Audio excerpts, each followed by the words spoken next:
Hello, fellow cinephiles, and welcome back to yet another episode of the Talk Film to Me podcast, where we talk about films in Kenya and beyond. I'm your host, Nkatha. Let's talk film. Yeah.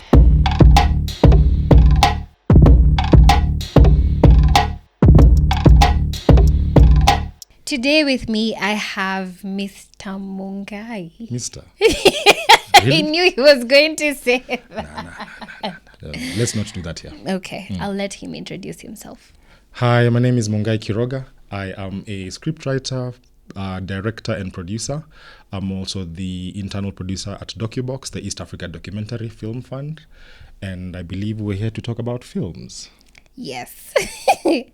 So I should not call him Mr. No. Should I call you No, Mr.? please. Mungai is absolutely fine. Okay, Mungai.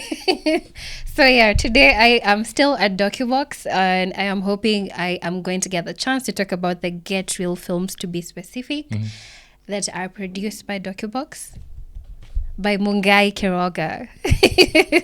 By Docubox. By Docubox. All right, just give us the background of the why, The why. the what, Uh-huh. and the when The why, the what, and the when. of Get Real films. The why, the what, and the when of Get Real films. Yes. So one thing about Docubox is that we've always believed in the power of film to drive actual positive change. I mean, I know films are made for all sorts of reasons, from entertainment to communication, and also, creating some sort of impact, right? Yeah. And it's something that we've seen in the past 10, 12 years that we've been around, how films, whether it's documentary or fiction, whether short or long, can be used to bring real change in people's lives, right? Yeah. Now, one of the more challenging topics to discuss is SRHRJ, Yeah. Sexual and Reproductive Health, Rights and Justice, which encompasses so many different things, from body autonomy to sexual violence, sex education, so many different things that fall under SRHRJ. Yeah. And so the reason why we partnered together with the Hewlett Foundation and later the Wellsprings Fund Yeah. was to create films, beautiful films, powerful films that could hold their own at festivals even, but then use these films as a conversation starters on these matters. And that's what the Get Real project is about. So over the past 1.5 years or so, we've been working with a great team of filmmakers that I'm sure we'll talk about. Yeah. We have 8 really incredible moving films, 5 fiction films, 3 documentary films, all short, on different subtopics or on different matters to do with SRHRJ. Yeah. And now that the films are complete, we had our premiere on September the 8th. So now the films are complete, we're at the impact stage, taking them around the country, actually around the region, East Africa, and having sit-down conversations where people watch the films and then have moderated conversations around them. Wow. That is the Get Real project. Wow. It sounds heavy, especially because the topic is SRHRJ. God. Trust me. SRHRJ. SRHRJ. SRHRJ. Good Lord. It took me a year, don't worry. Thank you you. have plenty of time. I hope I get it before the end of this episode. Yeah, I mean, you're right. It is a heavy, I mean, in all seriousness, it is, well, some of these subjects can be quite heavy, especially when you're talking about matters to do with sexual violence. Yes. There a lot of tears have been cried along this production process, and I'll tell you about it. But then also we also made sure to have support, psychosocial support. Oh yeah. We've been working with CBT Kenya, Cognitive Behavioral Therapists Kenya. They've been attached to the project. Wow. And so throughout this whole process, anytime a filmmaker felt like they needed to speak to someone about the project that they were working on, they had that access. Yeah, I mean, I can imagine what a toll that would take on someone. Yeah. Wow, I'm already taken aback. I'm just like, yeah, this is heavy. When I was doing my final project, when I was graduating from campus, because I've studied film. Well, people ask me from which school. I won't say. I was about to, but I will tell you off camera. Sawa. But the project was sort of along those lines. And it was a really hard time for me as well during that time shooting it, because it was sort of a personal story. It was heavy. I remember having several panic attacks, but my best friend was there, and it made it a bit easier. My mom was also there. Right. It made it also a bit easier. Right. So I can imagine for this filmmakers talking about this, they're very different projects, but still on the same spectrum. And I can imagine how heavy that would be. So it's really nice and cool that you had therapists for them. I mean, of course, some of them are heavier than others. Some are lighter than others. But yeah, especially for the filmmakers who needed that support, it was made available. I guess that's something I've learned for myself. Yeah. I mean, just to digress a little bit, I think a lot of filmmakers in Kenya, Africa, but even in the world have been speaking a lot about safeguarding lately. Yeah.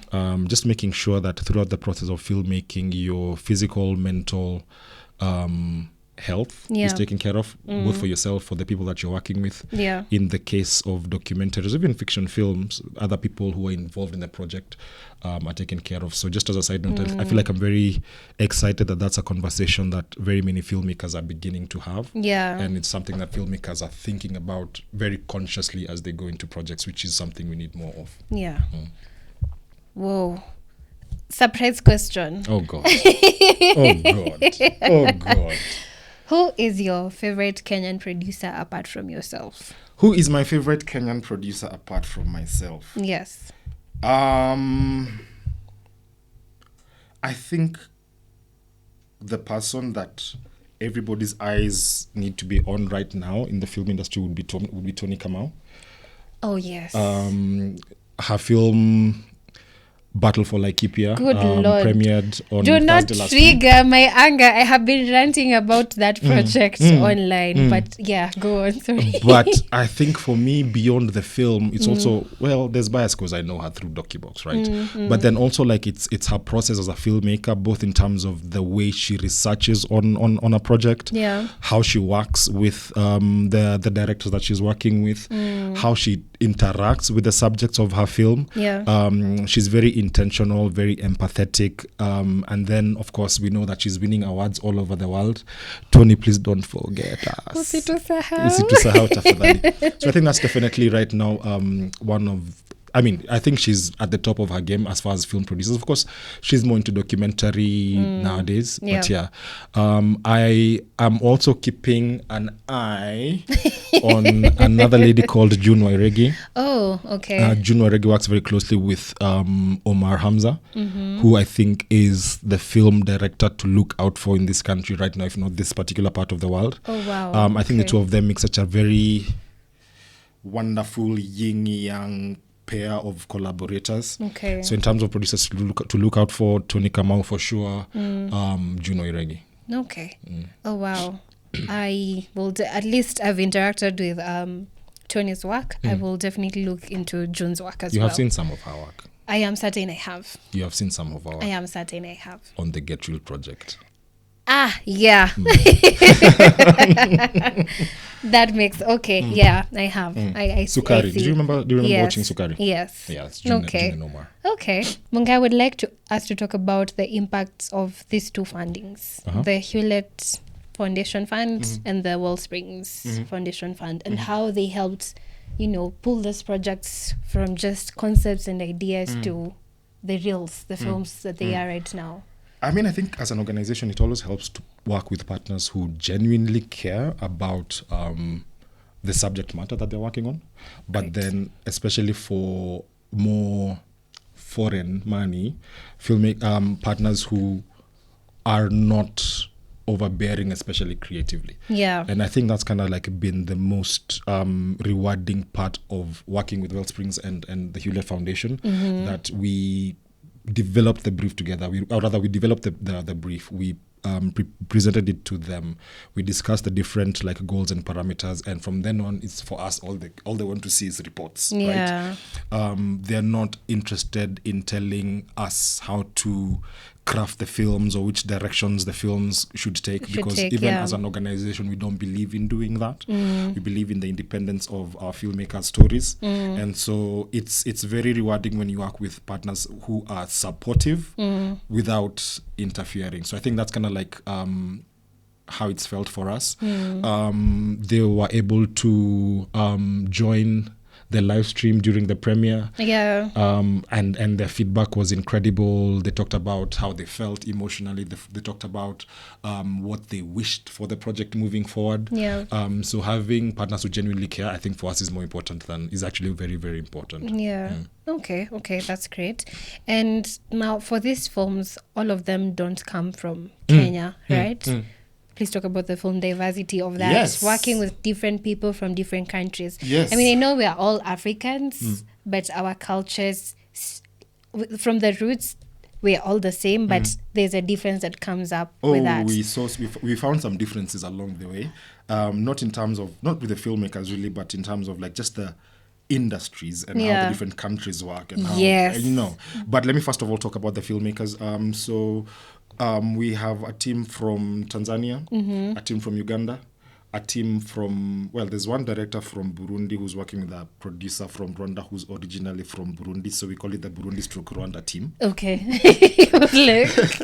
And then the rest of the filmmakers, of course, are Kenyan. So that's Kenya, Tanzania, Uganda, Rwanda, Burundi. This, of course, came down to the discussions that we had between us and our partners that we wanted to make this a regional call and have these conversations go out as broadly as possible. And it was great. Like, it's always great because when you have people from diverse backgrounds in the same room, they come with varying points of view. For us as an organization, it shows us our weak points because we are the East Africa Documentary Film Fund. So why do we not have more filmmakers coming from Tanzania, more filmmakers coming from Rwanda? But then when we meet some of these individuals, we see where maybe we could be doing things better. They show us more opportunities for collaboration and for doing more in these regions. And at the end of the day, like, it ends up enriching the films because, again, the Kenyan and Burundi, the Rwanda-Burundi team shot their film in Kenya. Wow. They shot the film in Kenya. It's a documentary and the character is Kenyan. But then, of course, there are other challenges that you realize along the way, and you're like, okay, I didn't see that coming because Jimbi, the film from Uganda, had a lot of special effects makeup, and the makeup artist needed certain ingredients. There's one whose name I'm forgetting, but why would I know the name? You would. Why would I know the name of makeup ingredients? Anyway. You're a producer. Anyway. Moving on very swiftly. There's a particular ingredient that they needed, but apparently it's banned in Uganda. So DHL couldn't ship it. Excuse me? DHL couldn't ship it. The bus, how you can put a parcel in a bus and have it shipped to another country? The bus companies refused, and they really needed this ingredient. What happened? I won't tell you, they might get arrested. I'm joking. They managed to get it. I won't go into the details of how, but they managed to get it. So challenges like that, realizing that things don't always work exactly the same way. In all the different countries. Another thing that came across was Unasemaji, which is from Tanzania, is very dialogue heavy. And Tanzanians and people from the coast tend to really express themselves with their words. And you better not be on the receiving end of their words. Oh my God, you had better not. But then I remember the first draft was in English, and I remember reading it, and we were like, hizi maneno ni mingi. Because a lot of time as filmmakers we say less is more. But then what I loved about them is that they stuck their foot down and they were like, no, Mungai, Tanzanian people will understand this film. And then, of course, again, like I said, the first draft was in English. Eventually, it was translated. And then you're like, okay, now you start to see the poetry in the language. You start to see, the rhythm of the language. And then you watch the film and you're like, that makes sense. So things like that. I mean, you do have to really be open and be quick on you. And then there are other issues about Kaneza from Rwanda not being able to get her Kenyan visa. We had to write and call the immigration department. No, it wasn't the government's fault. In fact, they were very helpful. Oh, but you see, again, Again, you realize certain things that you didn't know. I won't go into details with Kaneza's story. Yeah. But there's laws that exist. But then you go through the process. You learn your lessons. You learn who to call. You know, emailed immigration. Call them up. They're like, oh yeah, we've seen your email. Actually, we'll try and push this. We'll help you guys out as best as we can. And then you also discover that there are people in certain offices that we tend not to like. You find sometimes you get lucky and you find individuals who are actually helpful. Nice, yeah. So again, I think that's one of the things I love about film. You're just learning and absorbing things. You issue your passports anyway. I will not get into Let's not get into it. So Mungai, why SRHRJ? I got it right. Let's get a pen and paper and put it on this desk. SRHRJ. I was about to brag. I got it right. No. Okay, sorry. I mean, as an organization, this is just one of several projects that we're involved with. So we have another project called Tabianchi that's recently concluded. It's at the impact stage. Okay. Tabianchi is all about climate change. We have another project that's currently in edit, I should know. That one is about civic engagement. Oh, wow. We've had projects about women in leadership. We had the one called the Filamudada Project. Yes, I asked Natalia, and they said G7. She was, and I think that's why I went wrong. It was Filamudada because I watched, I think, like 4 of the films, and I loved them. So you see, we have multiple projects. Again, it depends on the conversations that we have with our partners like Hewlett and the Wellsprings Fund. So it depends on conversations, it depends on research. Like, for example, as we've been having screenings and talking about these films to people, someone will come up to you and ask you, is there a film that talks about SRHRJ within among people living with disabilities? And you're like, oh, we didn't think of that. So again, it's based on information that we get. It's based on conversations with our partners. So it's not a why this and why not this. It's just we're open and we're willing to work on as many projects as we can. Oh, wow. Okay. Were there trainings for the filmmakers as they were making these films? Yes. One thing we like to do as an organization is when we start a project like this one, there'll be a 1 week sort of mentorship. 1 week mentorship. Where we'll have a mentor, preferably sit in the room with the filmmakers and help and talk through their stories. And that usually continues for an extended period of time. This time we did it very differently. What we did was we had 2 story mentors, Ian Masters and Francois Vesta. Ian Masters is from the UK, Francois is from South Africa. Oh, wow, okay. But then we also brought together organizations and individuals that either work in the SRHRJ space or have lived experience when it comes to the issues that we're talking about. And so it was a week-long workshop. First 2 days, we had people just sharing their stories, sharing their knowledge. Lots of tears. Because some of these stories were super harrowing and super personal. That's when the therapists really came in handy, because they literally pull people out and have them go out, have a session. And then for the rest of the week, the filmmakers worked with Ian to just figure out. I mean, the idea was for the filmmakers to pick out ideas that spoke to them. Whether based on their own knowledge and experience or just some new information that had been revealed to them. And so for the rest of the week, they had access to these individuals and organizations still. And so we'd meet in the boardroom, talk about what ideas they had, what they were thinking, what stories drew them, what stories they were drawn towards. They'd go back and speak with these individuals and organizations. And that's how sort of like the ideas came about originally. That was in September last year. Oh, wow. Kitambo? Could be lying. We hope he's not. It was around September last year. And then between September and January of this year, the filmmakers continue to have sort of like one-on-one sessions with these mentors. Like they'd come up with their scripts or their treatments for the documentaries. They'd send them to the mentors. They'd have one-on-one sessions online just to help really shape the story. And then they went into production. The first film was Kaneza and Loic. That was in December of last year. They flew down to Nairobi, shot their film, and then went back home to edit. So all the films went into production. Then they submitted their first draft edits. Yeah. And then again, we brought 2 editing mentors. We had Khalid Shamis, South African, fantastic guy. And then we had Angie Wamai. Angie Wamai's film Shimoni is brilliant. I have to say that for the culture. I am going to watch that film. Watch Shimoni. Have you seen it yet? No, not Really, yet. you should. Today. Oh, please do. And then we can compare notes. Yeah. Today, anyway, so okay. Angie, besides of course now she's directing, but then she's always been a great both documentary and fiction film editor.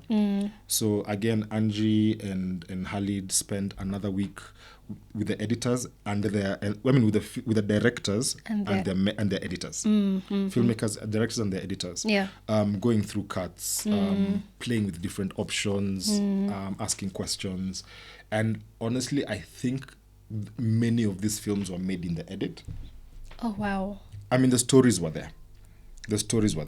I get exactly what you mean. Yeah. But there's a certain level of finessing that I don't think would have happened if it wasn't for the editing workshop. So Khalid and Angela, if you ever get to watch this, I love you so much. So those were the 2 sort of like training sessions that we had. And of course, peer reviews, having the filmmakers watch each other's material, give each other feedback. My shilingi mbili notes, change this. I'm like, Mungai, I'm not changing that. So I think those were the 2 training sessions that we had for the filmmakers. All right. Final and last question. At what I know you're now in the screening stage, and please talk about the whole K24 screenings, and if you plan to have screenings elsewhere available to the public. So in Nairobi, Mombasa, Kisumu, Eldoret, Machakos, Meru, anyway, Kampala, Tanzania, Okay, so of course now we're at the impact stage. Yeah. And we are partnering with the Media Max network. Yes. K24 is just one of their networks. The others like Kameme, Pwani, FM, and others.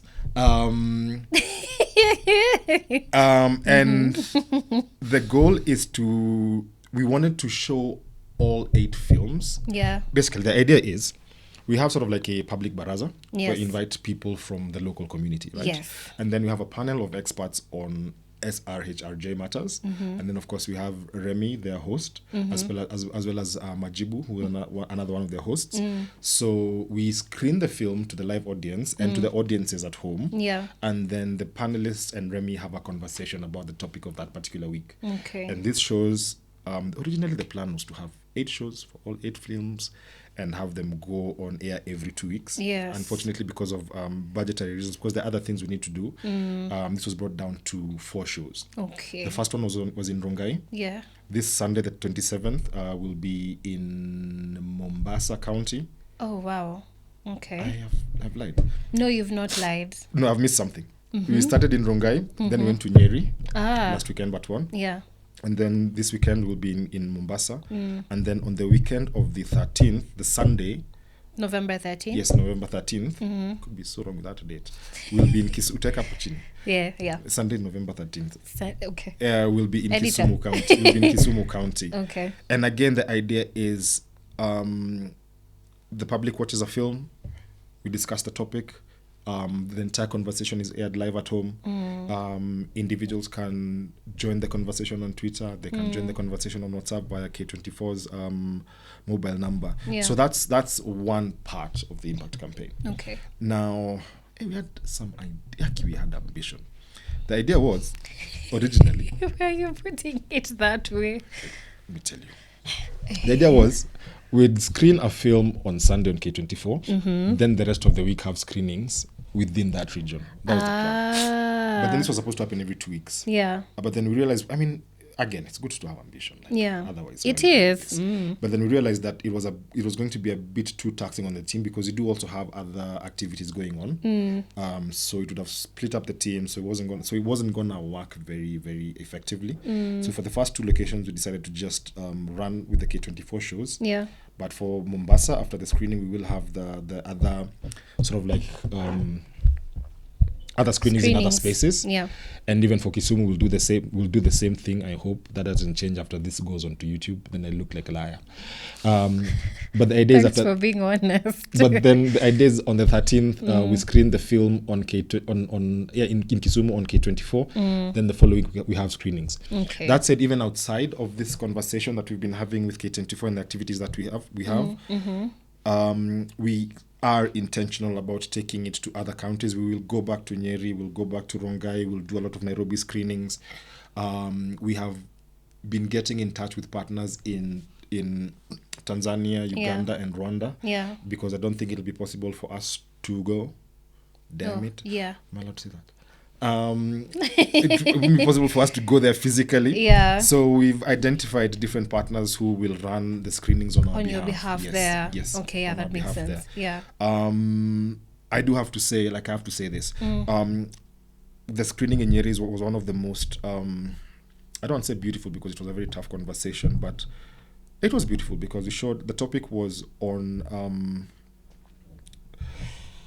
it was, first of all, we were celebrating the Day of the Girl Child. Oh, yeah. And the film that we showed was Before 16, which is a very powerful story about sexual violence. But then after the film was screened, just to see people take the microphone on live TV, share stories and talk about this happened to me, what do I do? This happened to me, where do I go? Yeah. Like seeing people have that courage to just come up and be like, okay, I know that this is happening to someone else who can intervene. Yeah. And what was even more encouraging was seeing our panelists, after the show, they were like, Mungai, I want to talk to that girl and follow up with, because one of them was a lawyer, the other one was a psychologist. Yeah. I want to talk to that girl and follow up with that case. I want to talk to that person and hear about that case that they mentioned. So seeing people actually talk about something and not just talk, but then have it followed by immediate action for me was great validation for this particular project. It's very fulfilling, I can imagine. Yeah. So, yeah, I mean, as much as the budget will allow, because again it's a budgetary thing, unfortunately. As much as the budget can allow, we will screen these films as much as we can. We also have people reaching out to us and saying, hey, do you mind sending us a link to the films? We have this event happening. We'll show them and have a conversation. So there's an organization called Feminists Kenya that's based in Kilifi. They reached out, they were like, oh, we're having this thing on this particular day. Send us the films. So that's also an option, right? Because we can't do everything ourselves. Yeah, that's true, yeah. So yeah, we sent them the films, they showed them, they sent a report, and we moved on with life. So there's also that option of working with other partners in that way. Yeah. The filmmakers, of course, we always say that for Docubox, am I about to lie? I hope not. Let's not go there. But then also the filmmakers have liberty to also show these films in their own way, based on, first of all, their own ambitions as filmmakers. If they want to take them to festivals, they can do that. In fact, one film won an award at the Simulizi Festival in Tanzania.